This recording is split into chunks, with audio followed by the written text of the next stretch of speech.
Una questione che a me sembra molto seria, che riguarda lo screening mammografico di prevenzione nella lotta contro i tumori nella nostra regione. Come lei sa, in questa regione se hai più di 50 anni hai diritto allo screening mammografico. Abbiamo autorizzato una sperimentazione che faceva scendere quest'età fino ai 45 anni nell'ULSS 6.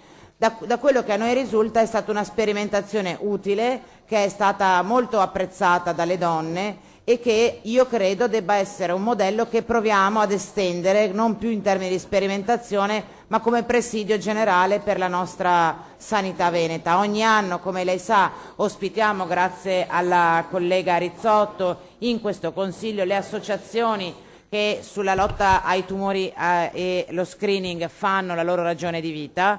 Io credo che dovremmo organizzare o pensare come obiettivo del breve periodo di questo Consiglio regionale un impegno nella direzione di abbassare l'età da cui far partire lo screening mammografico. Magari insieme a lei riusciamo a quantificare la spesa, penso sia un'azione che sarebbe coerente con l'impegno che la consigliera Rizzotto e tutto il Consiglio ogni anno dedica a questo tema che è così importante. Quindi ritiro l'emendamento, ma ne approfitto per sottoporre all'assessore questa questione che mi sembra molto rilevante.